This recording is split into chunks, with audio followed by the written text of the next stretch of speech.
정운찬 국무총리가 영리기업인 한국신용평가에 등기이사로 참여한 사실이 추가로 확인됐습니다.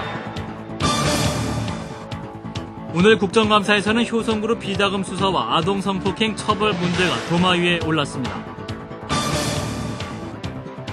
정부가 임진강 수해 방지를 위한 실무회담을 북한에 제의했습니다.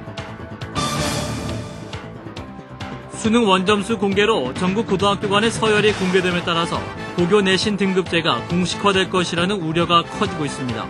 이상은 이 시간 주요 뉴스입니다.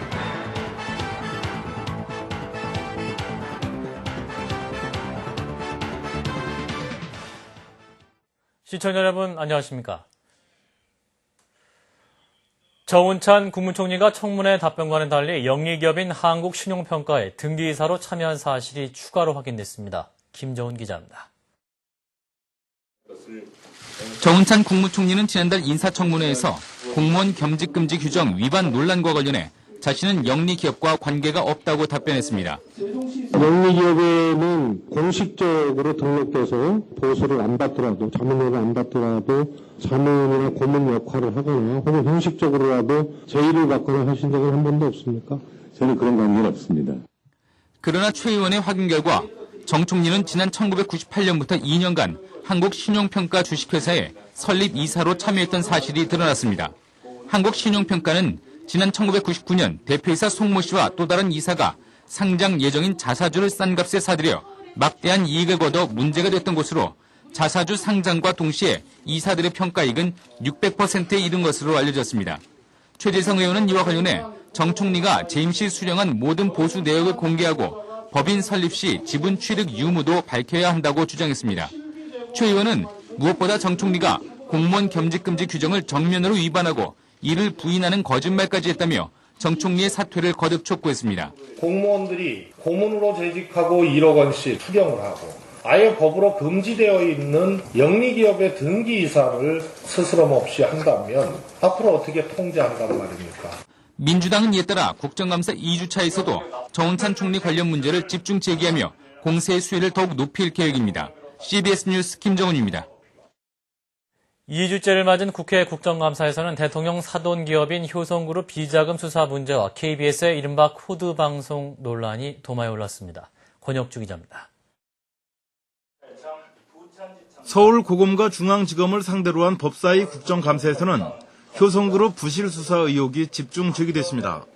야당 의원들은 검찰이 효성의 비자금과 주가 조작 등 5대 사건에 대해 대부분 무혐의 처리하거나 수사를 덮었다며 이는 대통령 사돈 기업이기 때문 아니냐고 추궁했습니다. 수사에 손을 놓고 있는 이유가 국민들 시각에서 봤을 때는 너무나 답답하고 이게 대통령의 사위 기업이기 때문에 이런 것 아니냐라는 의혹을 충분히 가질 수 있고요. 반면에 여당 의원들은 대통령과 특수관계에 있다는 것만으로 불필요한 의혹을 제기해서는 안 된다며 정치 공세라고 반박했습니다. 아동 성폭행 사건인 이른바 조두순 사건에 대해서도 여야 의원들은 검찰이 엄단 의지를 보이지 않고 사건을 사무적으로 처리한 것 같다고 질타했습니다. KBS와 방송문화진흥회를 상대로 한 문방위 국감에서는 이른바 코드 방송이 논란이 됐습니다. KBS가 가수 윤도현 씨에 이어 최근 전문 MC인 김재동 씨를 도중 하차시킨 것은 진보 성향 인사에 대한 정권 애압 아니냐는 야당 추궁이 이어졌습니다. 많은 사람들이 정치적 이유 때문에 이 양반을 하차시켜서 할 것이다에 대해서는 어떻게 봅니까? 그렇지 않습니다. 이번 개편에서 새 연출진이 들어와서 프로그램에 변화를 주겠다 하는 의도가 있었고 반면에 한나라당 의원들은 쇠고기 촛불 보도를 들어 MBC를 질타하면서 최근에 박문진 이사 개편을 옹호했습니다. 여야 의원들은 또 경찰청과 기획재정부 등을 상대로 한 국감에서 야간 집회 허용 문제와 4대강 예산 등을 놓고 공방을 벌였습니다. CBS 뉴스 권혁주입니다. 통일부는 모레 개성공단에서 임진강 수해 방지와 관련한 실무회담을 하자는 통지문을 오늘 오전 북측에 발송했다고 밝혔습니다. 정부는 회담에서 지난 8월 북한의 환강댐 무단 방류로 인한 우리 측 인명피해와 같은 불상사의 재발을 방지하는 방안과 임진강의 공동 이용을 제도화하는 방안 등을 협의할 예정입니다. 이번 회담이 열리면 남북 당국 간 회담으로는 지난 7월 2일 3차 개성공단 실무회담 개최 이후 3개월여 만에 당국이 만나는 것입니다. 수능 원점수 공개로 전국의 고등학교 간의 서열이 공개됨에 따라서 고교 내신 등급제가 공식화되고 초중고 교육이 무한 입시 경쟁에 더 노출될 것이라는 우려가 커지고 있습니다. 구용혜 기자입니다. 교육부가 한나라당 조전혁 의원에게 제공한 수능 원자료를 통해 전국 고교의 수능 성적 서열이 공개됐습니다. 이에 따라 이번 수능 원점수 공개에 대한 입장도 교육 철학에 따라 극명하게 대조를 이루고 있습니다. 찬성 측은 이번 원점 공개가 학교 선택권에 대한 정보를 제공하는 데 도움을 주고 학교 간 경쟁을 촉진할 것이라고 밝히고 있습니다. 반대 측은 학교 간 서열화가 고착되고 대학 입시에서도 고교 내신 등급제가 공식화되는 등 무한 입시 경쟁을 부추길 것이라고 우려했습니다. 교육계 내부에서조차 학교 간 성적 격차에 대한 대비가 안 된 상태에서 고교 서열화 문제가 제기돼 이에 따른 충격이 만만치 않을 것이라고 지적하고 있습니다. 특히 교과부가 중심을 잡지 못하고 수능 원점수 공개에 대한 입장을 불과 2달 만에 바꿔 오락가락 행정이라는 질타도 이어지고 있습니다. 교과부는 지난 7월 14일 국회의원에 대한 수능 원자료 제공과 관련 학교를 서열화한 자료는 제공 불가라고 못 박았으나 안병만 교과부 장관은 지난달 22일 기존 방침을 번복했습니다. 더욱이 수능 원점수 공개로 인한 고교 서열화는 서울 시내에서 오는 12월 처음으로 실시되는 고교 선택제에 직격탄을 던져 선호학교와 비선호학교가 명확하게 구분될 것이라는 지적입니다. CBS 뉴스 구용입니다. 내일과 모레 전국적으로 학업 성취도 평가가 실시될 예정인 가운데 일제고사에 반대하는 교육단체들이 시험을 거부하고 체험학습을 진행하기로 하는 등 다시 논란이 빚어지고 있습니다. 이와 관련해 전교조 서울지부는 오늘 서울시 교육청 앞에서 일제고사 중단을 요구하는 교사 공개 청원서를 공개하고 시교육청에 제출했습니다. 교사들은 일선 학교에서는 시험 대비 문제풀이만 시키고 있다면서 일제고사 앞에 다양성 교육, 인성 교육, 창의성 교육은 설 자리가 없다고 주장했습니다. 용산 참사 재판과 관련해서 법원이 지난 1월 사건이 발생했던 서울 한강로 남일당 건물에서 현장 검증을 실시했습니다. 1시간 반 동안 진행된 오늘 검증에서 재판부는 건물 구조와 주변 환경을 살펴보면서 사고 발생 경위를 확인하는 작업을 벌였습니다. 검찰과 변호인 측도 참석해서 법원의 현장 검증을 지켜봤습니다. 재판부는 현장 검증을 마친 뒤 오늘 본 곳을 토대로 진실을 밝히기 위해 최선을 다하겠다고 밝혔습니다. 20세 이하 청소년 대표팀이 청소년 월드컵 8강이라는 값진 성적표를 안고 오늘 인천공항을 통해 귀국했습니다. 홍명보 감독은 공항 기자회견에서 아쉬운 점도 있지만 최선을 다한 만큼 충분히 보상받은 것 같다면서 좋은 팀을 만들기 위해 선수들도 자기를 희생했다고 소감을 밝혔습니다.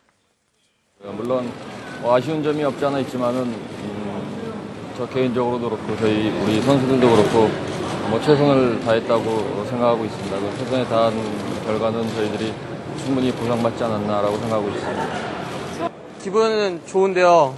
아직도 더 발전해야 되고 보완할 점이 더 많아서 더 발전하는 모습 보여드리겠습니다. 경기 운영 능력이나 이런 경기 조율하는 능력을 좀 더 많이 보완시켜야 될 것 같은데요. 다음 소식입니다.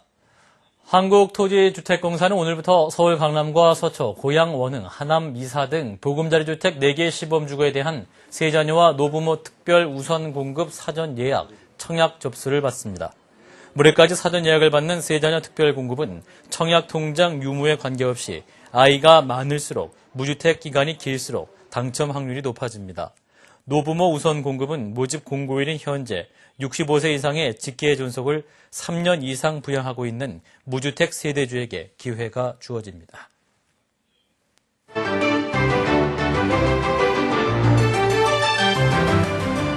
헝가리에서 성형수술을 한 여성들만 참가할 수 있는 미인대회가 열렸습니다. 하지만 심사 과정이 여성의 몸매에만 집중돼 세계 평화를 위한다는 명분은 찾아보기 힘들었는데요. 이 때문에 일부에서는 비난 여론도 일고 있습니다. 헝가리로 함께 가봅니다. 헝가리 부다페스트에서 열린 2009 성형 미인대회입니다.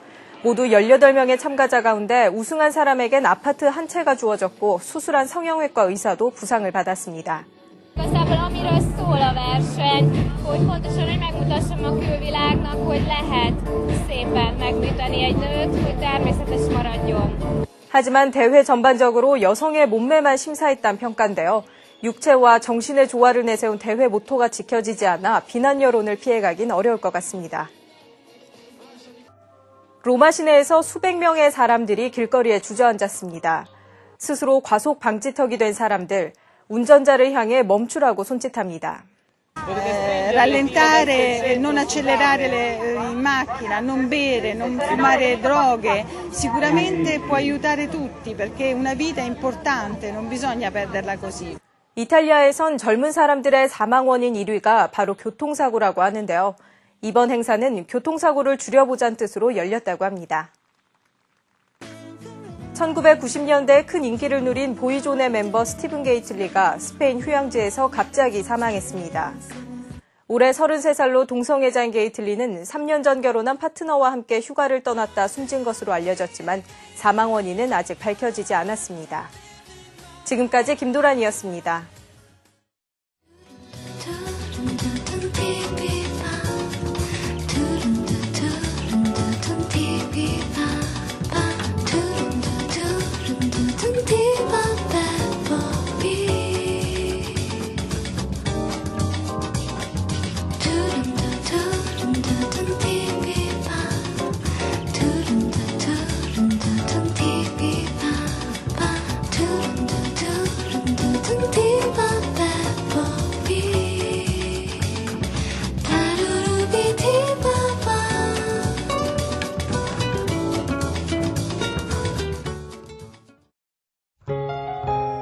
날씨입니다. 내일은 전국이 대체로 흐리고 서울, 경기도와 충청 남북도는 늦은 오후나 저녁에 비가 조금 내리는 곳이 있겠습니다.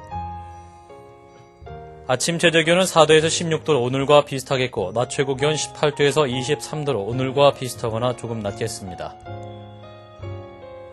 목요일까지는 대체로 맑다가 금요일쯤 전국에 비가 내리겠습니다. 서울의 현재 기온 16.7도입니다.